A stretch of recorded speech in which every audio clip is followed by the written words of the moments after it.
The cuffs bit into her skin, a cold, hard circle of steel that felt heavier than its weight. For a woman who had dedicated her life to the law, this was the ultimate irony. How could she, a federal judge, be standing in handcuffs on the steps of her own courthouse, accused of trespassing, and how could she possibly make them understand the colossal mistake they were making before it was too late? Before we carry on, please hit the subscribe button to make my day, and let me know where you are watching from in the comments. The cold, metallic click of the handcuffs locking around Judge Lorraine Carter's wrists was a sound so sharp and final it seemed to sever the morning from everything that had come before it. The chill of the steel on her skin was a shocking contrast to the mild autumn air, a localized frost that spread a deep, unnerving cold through her veins. The officer's hand was rough and impersonal on her arm, a grip of pure, unthinking authority. Around them, the usual morning bustle of lawyers, clerks, and court staff had slowed to a stunned, silent tableau. A crowd was gathering on the wide marble expanse, their faces a mixture of disbelief and morbid curiosity. Above it all, the imposing columns of the federal courthouse loomed, their white marble catching the morning sun, a grand and silent symbol of the very justice she embodied, a justice that, in this surreal moment, had turned its mechanisms completely against her. Officer Davis, his face a mask of grim satisfaction, leaned in close, his voice a low snarl that cut through the quiet. "You have the right to remain silent. Anything you say can and will be used against you." Lorraine felt a strange, cold clarity settle over her, a calm that was almost out of place. He has no idea how true that is, she thought, just not in the way he thinks. Just an hour earlier, her world had been one of order and quiet contemplation. The sun had been a soft, golden promise on the horizon, casting long shadows from the elegant, minimalist furniture in her apartment. The city skyline, visible through her floor-to-ceiling windows, was just beginning to wake, a sprawling kingdom of glass and steel that she, in her own way, helped to govern. Lorraine moved with a quiet, practiced efficiency that was the hallmark of her entire life. The aroma of freshly ground coffee filled the air as she prepared her French press, her movements deliberate and precise, a reflection of a mind that was always several steps ahead. On her polished granite countertop, a thick case file for a complex fraud sentencing lay open.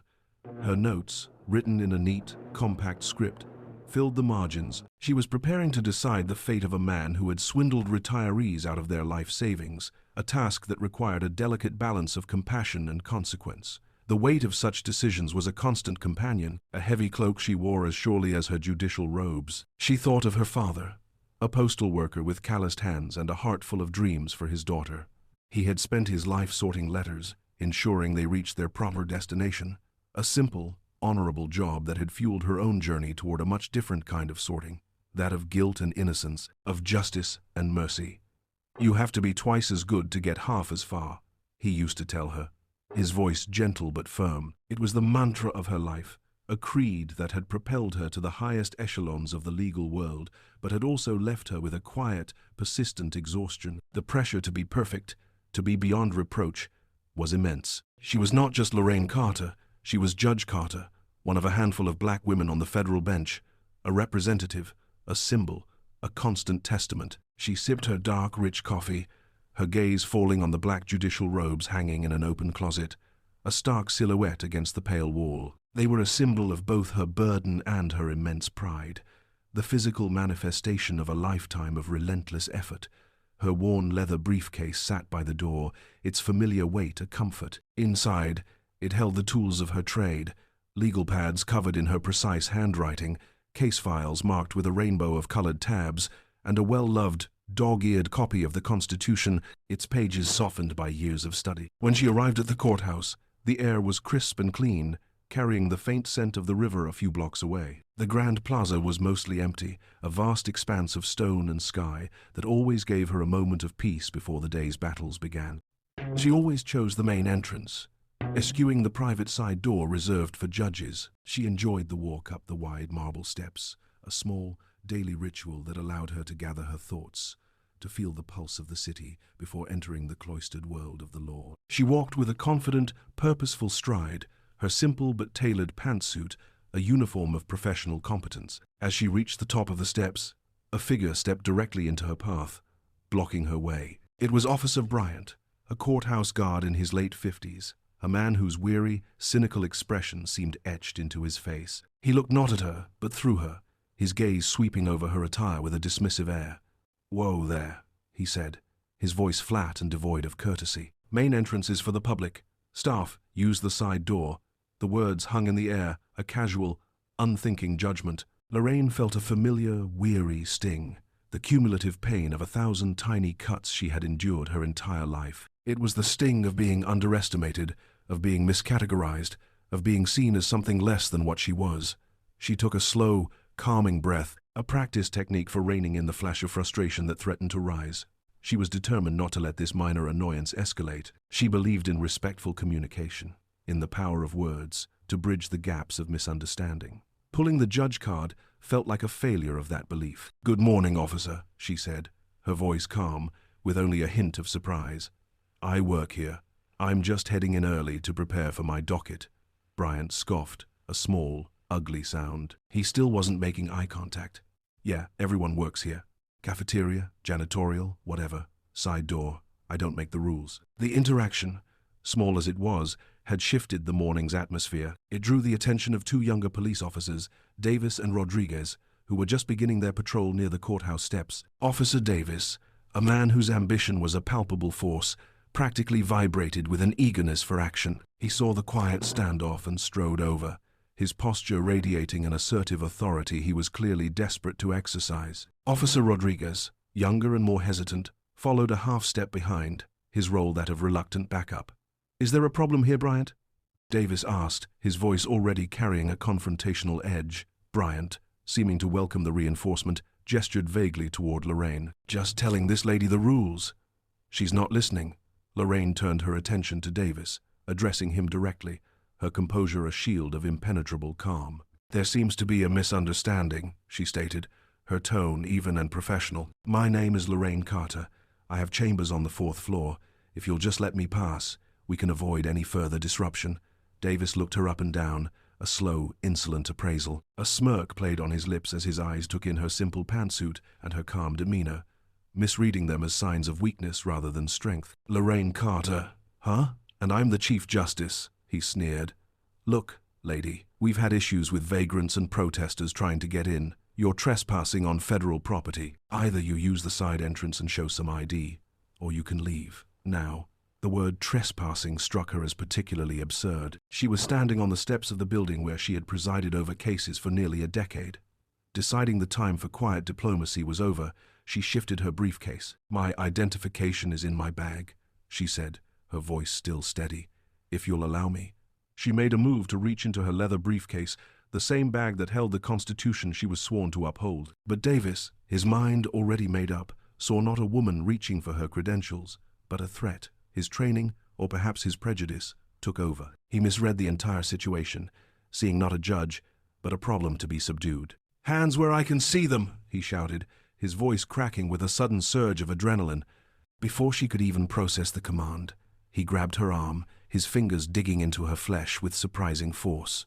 The situation had spiraled with breathtaking speed. The initial, irritating misunderstanding had suddenly, shockingly, become a physical confrontation. Officer Rodriguez, startled by his partner's sudden aggression, moved instinctively to her other side, his presence boxing her in. Lorraine's mind reeled, not from pain, but from the sheer, stunning injustice of the moment. The world seemed to tilt on its axis, the familiar marble steps becoming a stage for a scene of utter madness. Davis twisted Lorraine's arm behind her back with a grunt of effort, a movement that was both brutal and unnecessary. She gasped, a sharp intake of breath born not of pain but of pure, unadulterated shock. The sheer audacity of the act was a physical blow. She tried to reason with them, her voice strained but still clinging to the shreds of judicial calm she had cultivated over a lifetime. "Officers, please listen to me. My identification is in my bag. This is a grave mistake." Her words were a puff of air against a hurricane. Rodriguez, his face a mask of growing unease but his body still moving in concert with his partner's lead, helped to secure her other arm. Then came the sound, a sound she had heard thousands of times in her courtroom but had never imagined would be directed at her, the cold, definitive click of the handcuffs locking into place. The sound of the cuffs seemed to echo in the suddenly crisp morning air, a sound both mundane and catastrophic. A profound and suffocating sense of powerlessness washed over Lorraine, a feeling so alien it was disorienting. The hard, unyielding metal biting into her wrists was a stark, brutal contrast to the soft, familiar leather of her briefcase, which tumbled from her grasp and hit the marble with a dull thud. It fell open, spilling a sheaf of legal documents across the steps, the neat pages of a complex appellate brief scattering like fallen leaves at her feet. The image was a potent and cruel symbol of the morning's injustice, her authority, her very identity, lying in disarray on the ground while she stood restrained, a prisoner on the threshold of her own domain. Lorraine's mind, usually a bastion of order and logic, became a maelstrom. A part of her, the fighter forged in years of overcoming obstacles, wanted to scream, to unleash the full, formidable force of her legal knowledge and judicial power upon these two men who had dared to lay hands on her.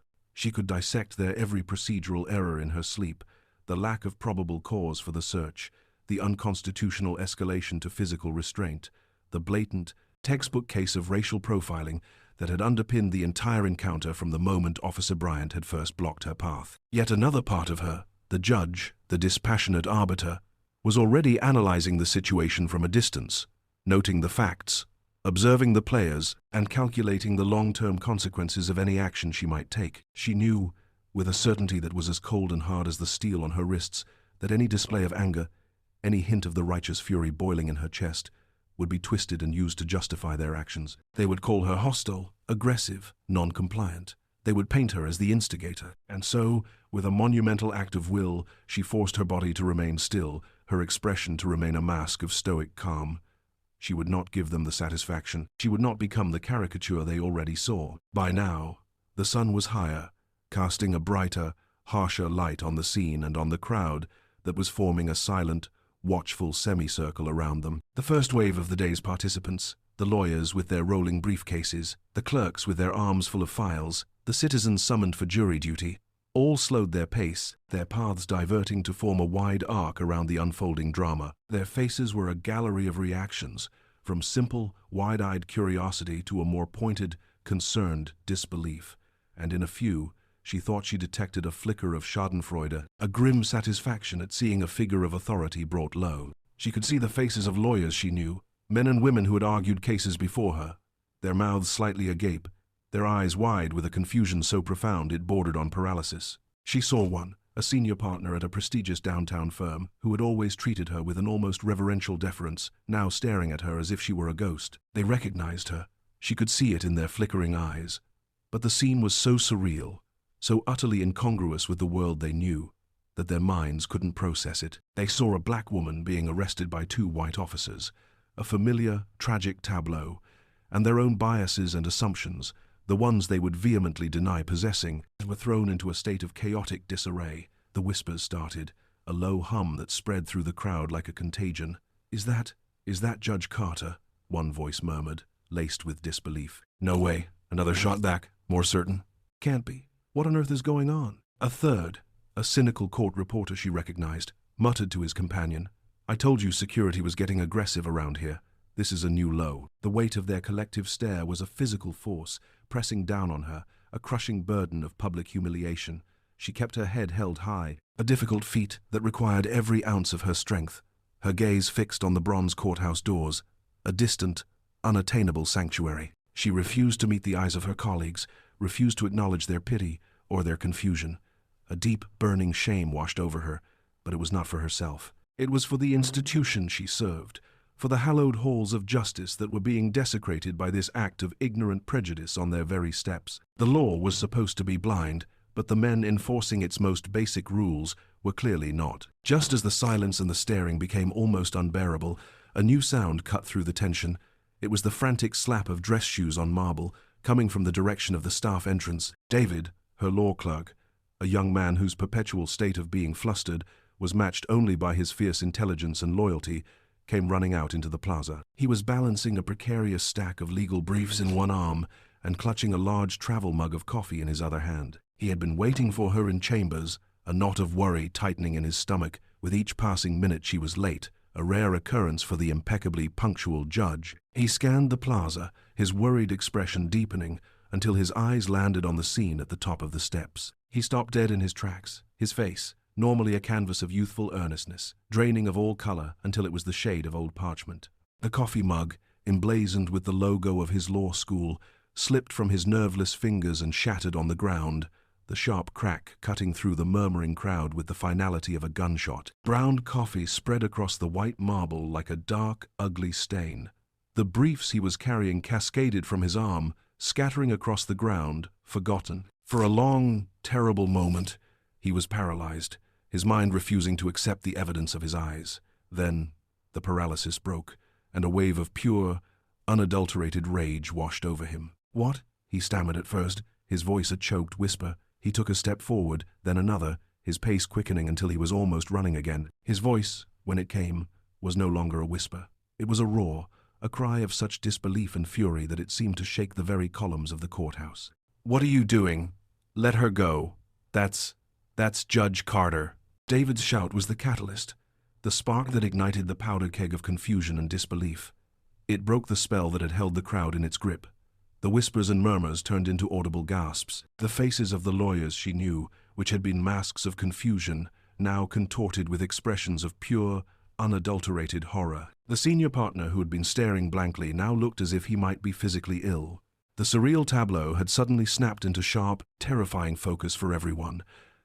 Officer Davis froze, his hand still clamped on Lorraine's arm, but the pressure was gone, replaced by a dead, nerveless weight. His smirk, the one that had been plastered on his face with such arrogant confidence, vanished as if it had been wiped away by an invisible hand. It was replaced by a pale, slack-jawed expression of pure, unadulterated panic. His eyes, which had been cold and dismissive, were now wide and glassy with a dawning, catastrophic understanding. Officer Rodriguez physically recoiled from Lorraine, letting go of her arm as if he had been burned by a hot iron. He took a clumsy step back, his face a mess of shame and terror. He fumbled for his radio, his hand shaking so violently that the device slipped through his fingers and clattered onto the marble steps, the sound deafening in the sudden, absolute silence that had fallen over the plaza. Officer Bryant, the man who had started the entire chain of events with a single, dismissive comment, seemed to shrink into himself, his face turning a blotchy, unhealthy shade of red as he tried to melt into the background. The entire atmosphere on the steps had inverted in a single,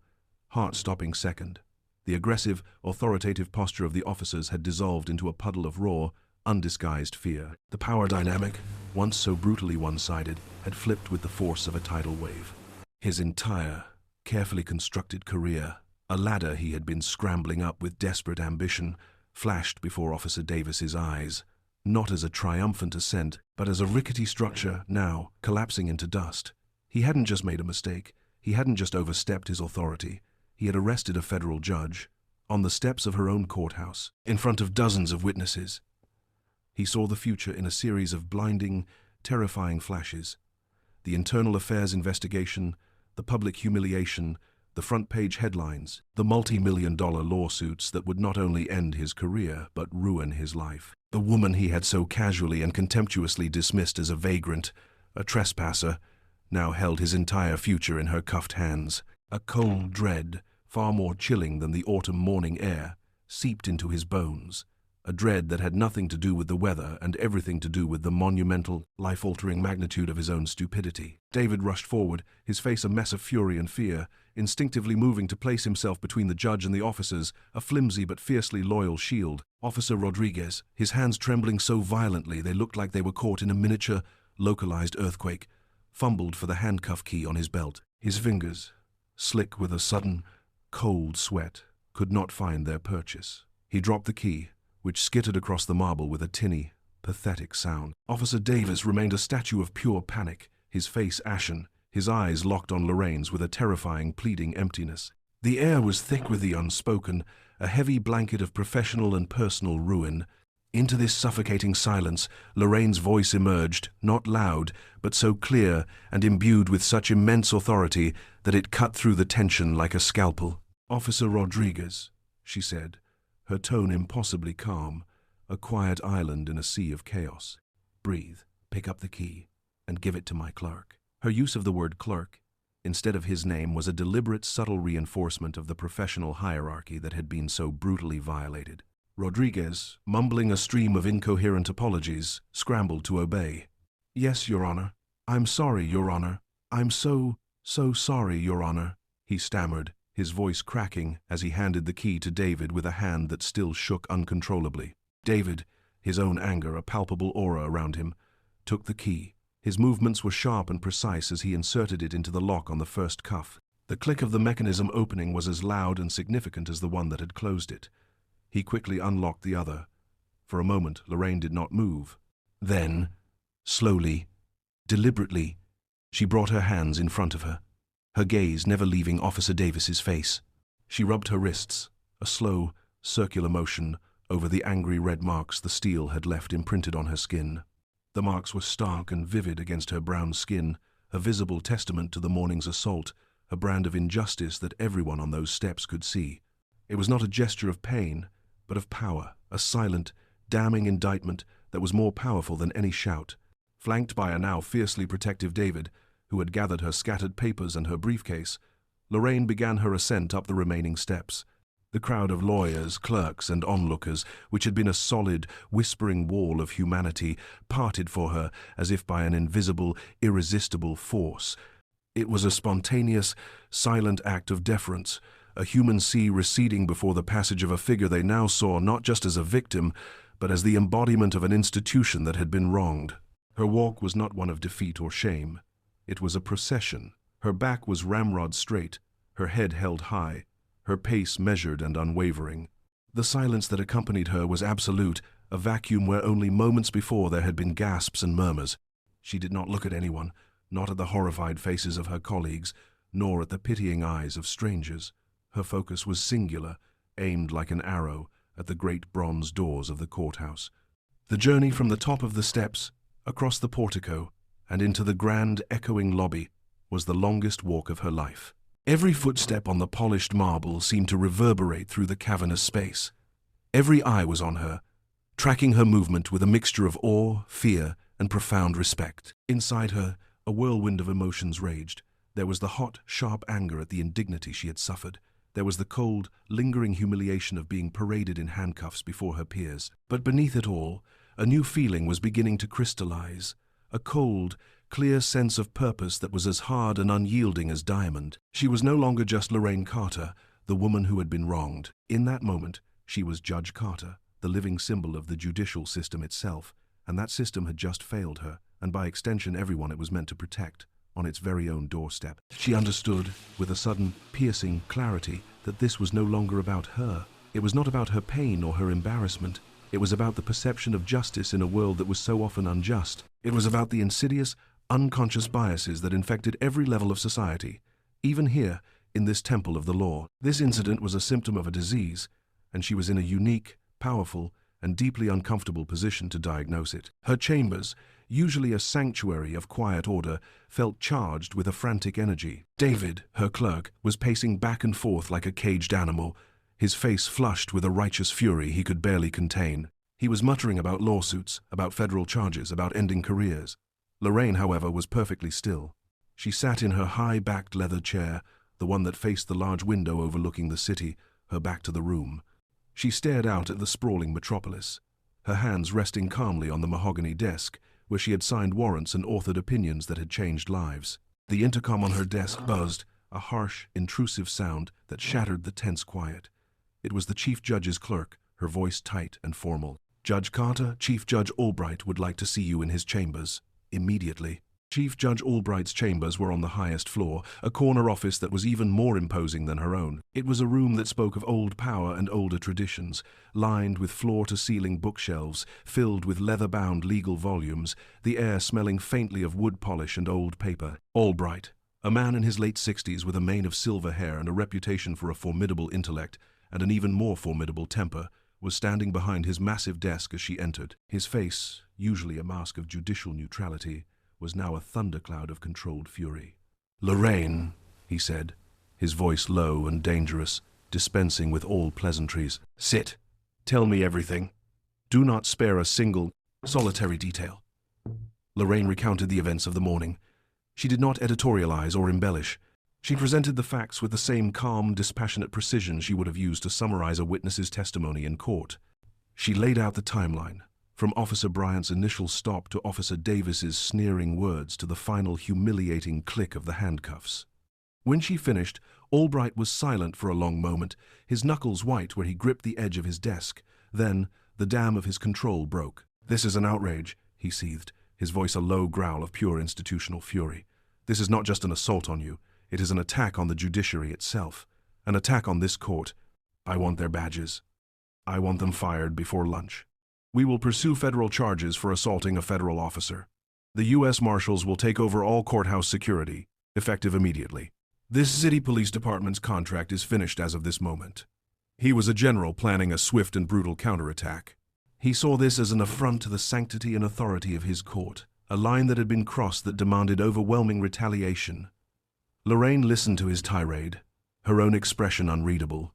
She heard his anger, she understood it, she had felt it herself.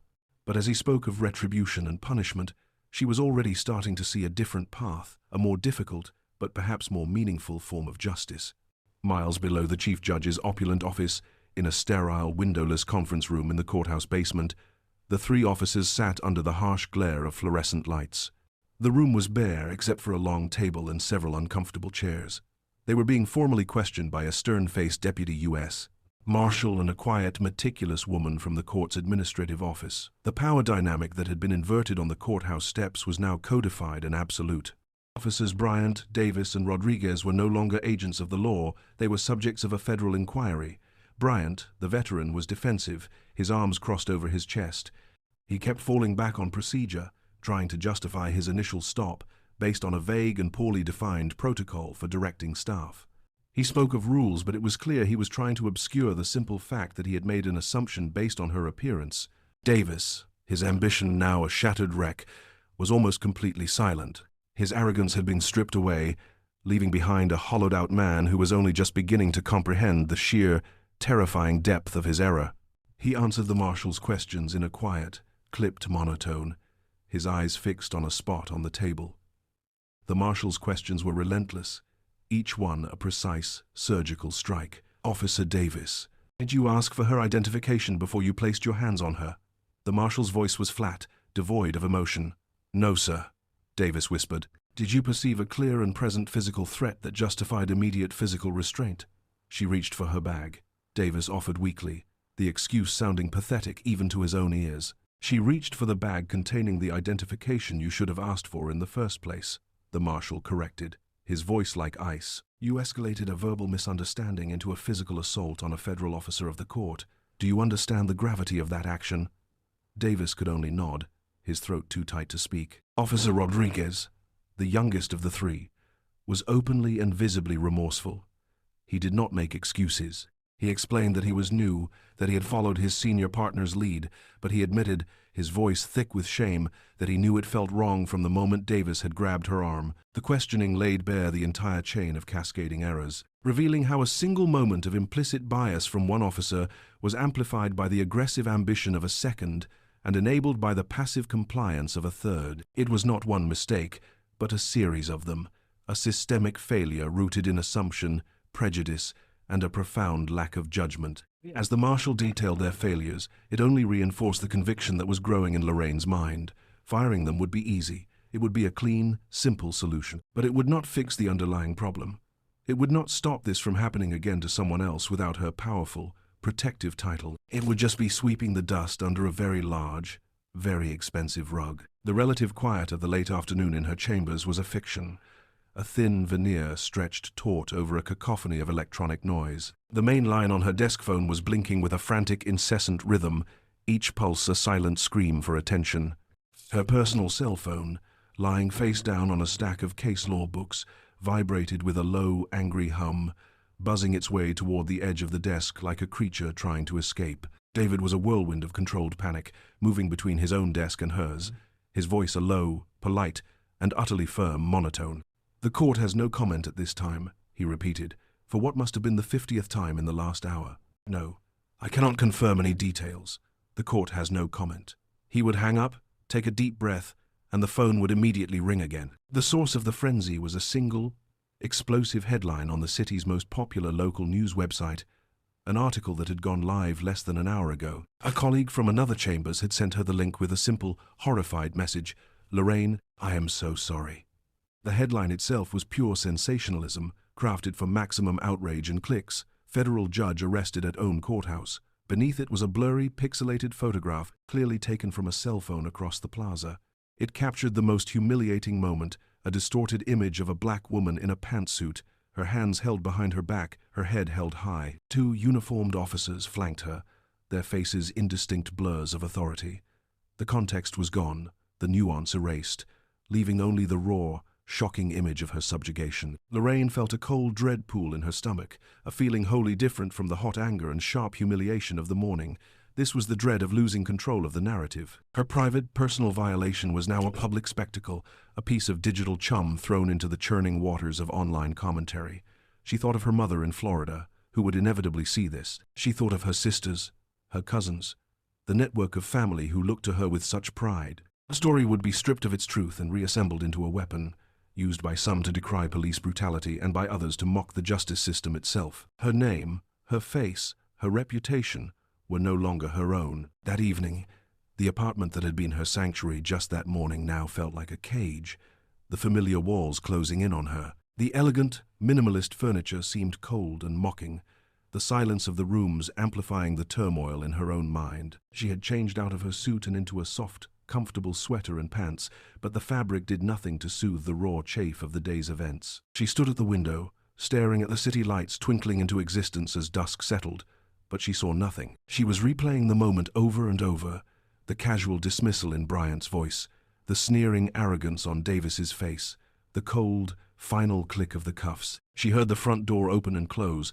the familiar sound of her husband, Mark, arriving home. He was an architect, a man whose profession was to create order and beauty from concrete and steel, and whose presence in her life was a similar kind of steadying, foundational force. He walked into the living room and saw her standing at the window, her posture rigid. He had seen the news.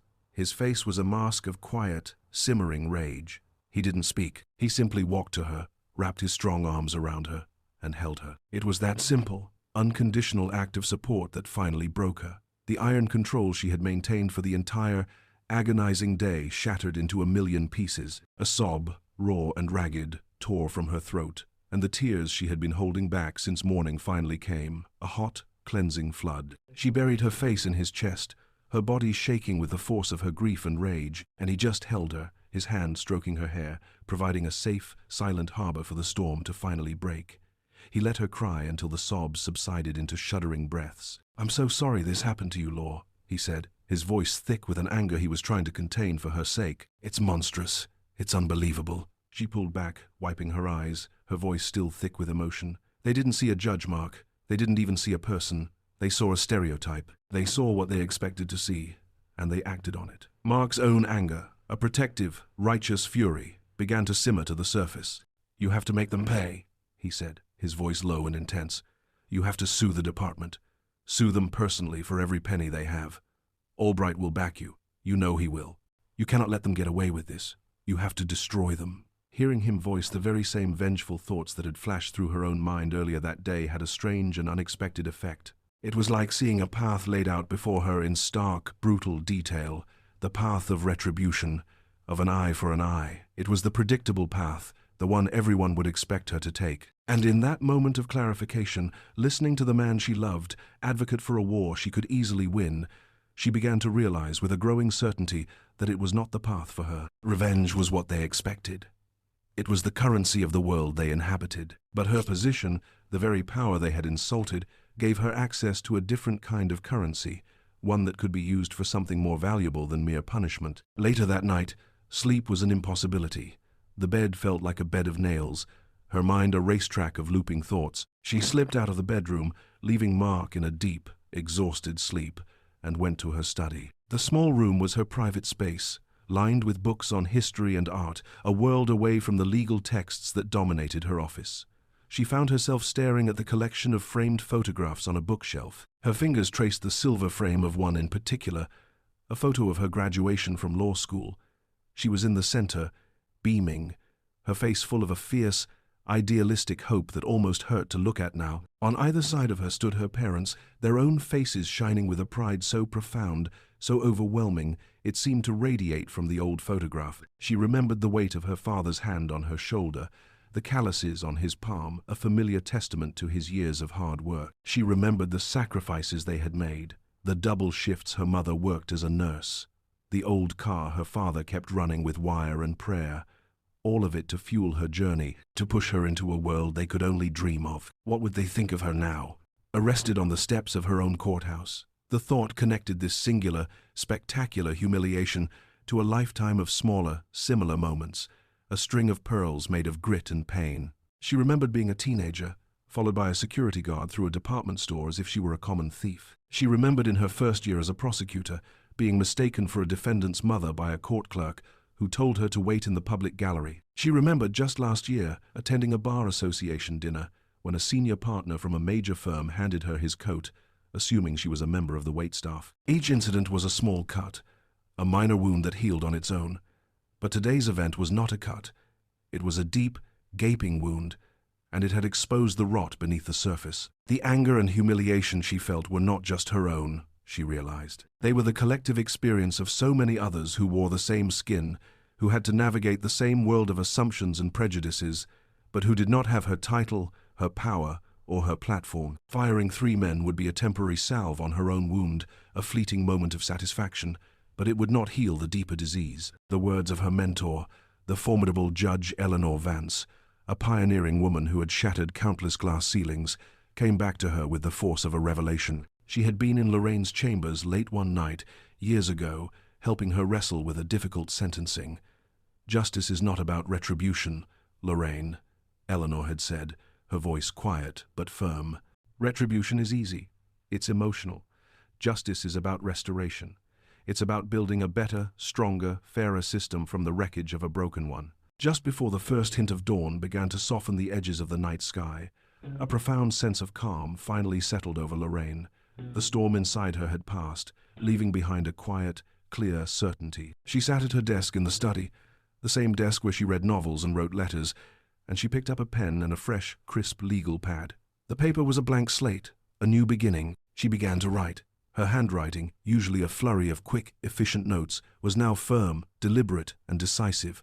She was not drafting a complaint for a lawsuit. She was not writing a letter of resignation. She was outlining a judicial order. She had made her decision. She would not seek their termination. She would not sue for $1 single. She would use the authority of her office, the very authority they had failed to recognize, to force a systemic change. She would turn her personal humiliation into a mandatory education for the entire security force of the federal courthouse. She felt the weight of her father's words again. "You have to be twice as good." But they no longer felt like a burden. They had a new meaning. It was not just about her own personal excellence, her own need to be flawless. It was about using her position to create and enforce a standard of excellence for others, to demand that the system itself be twice as good. She would call Chief Judge Albright first thing in the morning. She knew he would resist, that his thirst for swift, decisive retribution would not be easily slaked. But she was prepared. For the first time in her career, she was not just going to interpret the law, she was going to argue for the very soul of it. The morning light that sliced through the tall windows of Chief Judge Albright's chambers was sharp and unforgiving, illuminating every speck of dust dancing in the air. Lorraine stood before his massive mahogany desk, a solitary figure of calm against the backdrop of his simmering rage. She had presented her plan, her voice even and measured, laying out a path of restoration instead of retribution. Albright listened, his steepled fingers pressed against his lips, his expression shifting from thunderous fury to sheer, unadulterated disbelief. When she finished, he was silent for a long moment, the only sound in the room, the distant hum of the city. "You want a what?" he finally asked, his voice a low growl of incredulity. He pushed himself up from his chair, his imposing frame casting a long shadow across the room. "Mandatory training? Lorraine, for God's sake, they assaulted you. They put you in handcuffs. They humiliated this court on its own front steps in front of half the city's legal community. This isn't a punishment, it's a slap on the wrist." "With all due respect, Chief," Lorraine replied, her voice unwavering, meeting his fiery gaze with her own steady calm. "Firing them is the easy way out. It's a headline for a day, a satisfying act of revenge, and then nothing changes. It doesn't prevent this from happening again next week or next month to someone else who doesn't have a judicial title to protect them. What if I had been a public defender just starting her career? What if I had been a defendant's mother, coming to watch her son's trial? Would their humiliation warrant this level of institutional response? This isn't about me. This is about the principle that every single person who walks up those steps is treated with dignity and respect.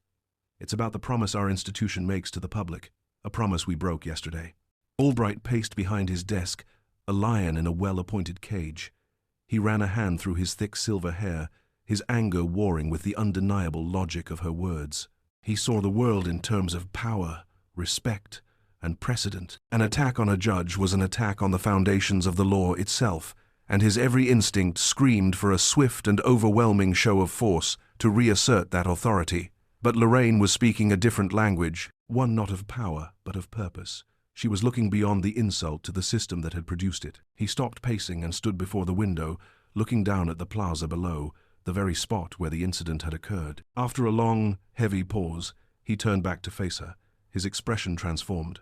The fury had subsided, replaced by a look of deep, grudging respect. "You are a better person than I am, Judge Carter," he said, his voice quiet, the formal use of her title a mark of his concession. "And perhaps a wiser judge, this court will not stand in your way. It will back your order, whatever it may be."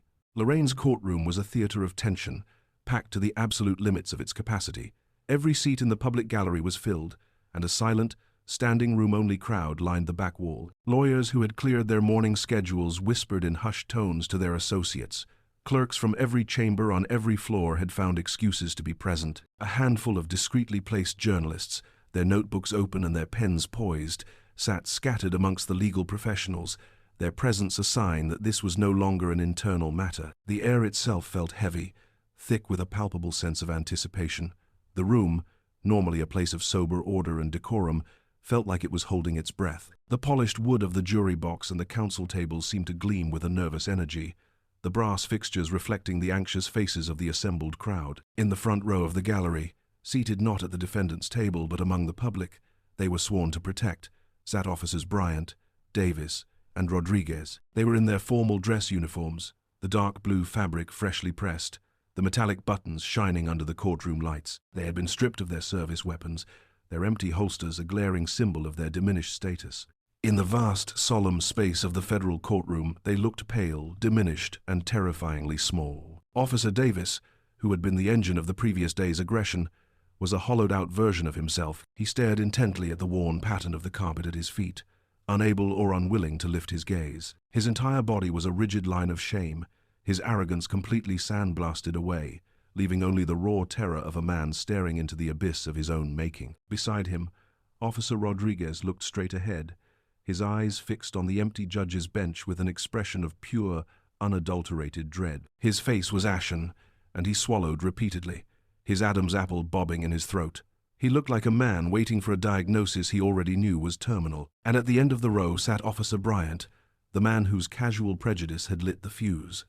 He was attempting a posture of defiance, his back straight and his chin slightly raised, but the facade was betrayed by the fine, uncontrollable tremor in his hands, which he had clasped together in his lap in a futile attempt to still them. His decades of weary cynicism had finally cracked, revealing the frightened, insecure man beneath. A side door beside the bench opened with a soft click that sounded like a thunderclap in the profound silence. The bailiff, a tall man with a stern, impassive face, stepped forward. "All rise," he called out, his voice a deep baritone that resonated through the chamber. "The United States District Court for the Southern District is now in session."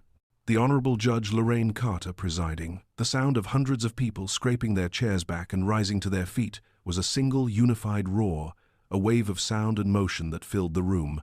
Then, Judge Lorraine Carter entered. She was wearing her black judicial robes. The simple garment, a symbol of her office, transformed her. She was no longer the woman in the simple pantsuit from the day before, a victim of a humiliating assault. She was an institution made flesh. The robe fell in severe, elegant lines from her shoulders, giving her a presence that seemed to fill the entire courtroom. She moved with a calm, deliberate grace that was in itself a form of command, walking to her seat at the elevated bench without a glance at the packed room. When she sat, the entire room sat with her, a rustle of fabric and a settling of bodies that quickly subsided back into an absolute, pin-drop silence. She took a moment, her hands resting on the bench before her. She looked out over the sea of faces, her gaze sweeping methodically over the lawyers, the clerks, the journalists, the curious onlookers. Her eyes missed nothing. Finally, her gaze came to rest, for one long, piercing moment, on the three men in the front row. She did not look at them with anger or with pity. She simply looked at them, and in that look they felt the full, crushing weight of the institution they had so carelessly disrespected. Lorraine took a sip of water from the glass on her bench, the small, ordinary action amplified in the charged silence. She cleared her throat, a soft sound that nonetheless made several people in the front rows flinch. She did not look down at any notes or papers, a clear sign that what she was about to say came not from a prepared script, but from a place of deep conviction. Her eyes, clear and focused, were fixed on the people who had gathered before her, on the community whose trust had been shaken and whose faith she now sought to restore. "Good morning," she began, her voice even and measured, carrying to every corner of the room without the aid of a microphone. "We are on the record. I have called this special session this morning to address an incident that occurred yesterday morning on the steps of this courthouse. An incident involving myself and 3 officers of the courthouse security detail.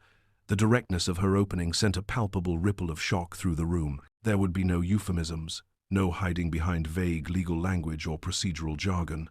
She was naming the event, claiming it, and bringing it into the formal, indelible record of the court. In the front row, the 3 officers flinched, as if they had been physically struck. Davis's head, which had been bowed in a posture of shame, sank even lower, his neck burning as he felt hundreds of pairs of eyes boring into him. Lorraine continued, her voice a steady, resonant instrument of judicial authority. "There has been a great deal of speculation, both inside this building, and I am aware, beyond its walls, about what happened, and more pointedly, about what the consequences for that incident should be." She paused, a masterful orator's trick, letting the weight of that statement settle over the room, allowing every person present to contemplate the sheer power she now wielded. "The easiest thing for me to do, the most predictable course of action, would be to demand retribution, to seek the termination of these officers, to pursue all available legal action against them and their department, to make a public and painful example of them in the name of judicial sanctity." She let her gaze drift once more to the 3 officers, who seemed to shrink under the weight of her words, their crisp uniforms suddenly feeling like costumes for a tragedy in which they were the unwilling stars. "And for a moment," she confessed, her voice dropping slightly, becoming more intimate, more human, and in doing so, drawing every listener in, even closer, "I considered it."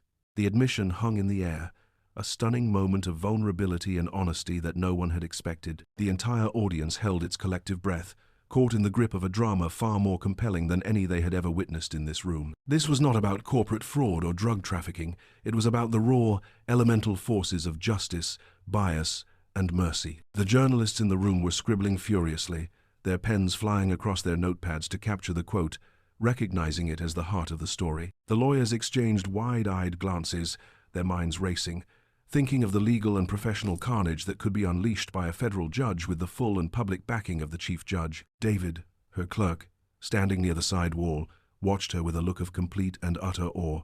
He was not just watching his boss, he was witnessing a masterclass in judicial temperament, a display of grace under pressure that he knew he would remember and strive to emulate for the rest of his life.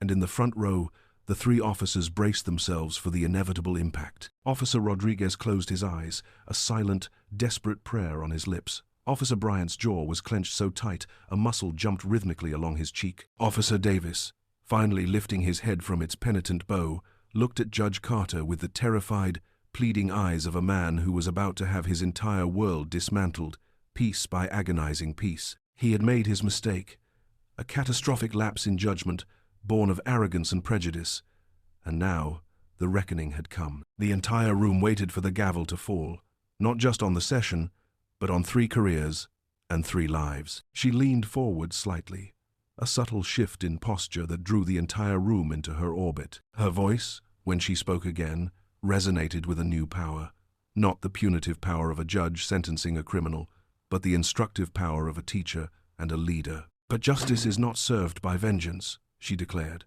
her words clear and resolute. "Vengeance is a fire that consumes everything it touches, leaving only ash and bitterness in its wake. It is a temporary satisfaction that solves nothing. Justice, true justice, is about building, about repairing, about making things better than they were before." What happened to me yesterday was not an isolated event. It was a symptom of a deeper problem. It was a problem of assumption, of bias, and of a fundamental failure to see the humanity in one another before rushing to judgment. The room was utterly still, captivated. "Therefore," she said, her voice ringing with a clarity that seemed to vibrate in the very air, "I will not be recommending the termination of these officers." A collective gasp, sharp and audible, swept through the courtroom. It was a sound of pure, unified shock. In the back, journalists looked up from their notepads, their faces masks of disbelief. Lawyers exchanged stunned glances, their legal minds struggling to process a decision that defied every expectation of retribution. The three officers looked up as one, their heads snapping back as if pulled by invisible strings. Their faces were a chaotic mixture of emotions, a storm of shock, profound confusion, and the first fragile dawning of an unbelievable, unhoped-for relief. Officer Davis's eyes, which had been squeezed shut in anticipation of the blow, were now wide with a disbelief so profound it bordered on the comical. He looked at his partners, then back at the judge, his mouth slightly agape, as if he had misheard, as if this was some cruel, elaborate trick. "Instead," Lorraine continued, her voice cutting through the stunned silence, her authority reasserting itself with effortless command, "I am issuing a judicial order. Effective immediately, the entire courthouse security staff, from the newest recruit to the most senior leadership, will undergo a mandatory,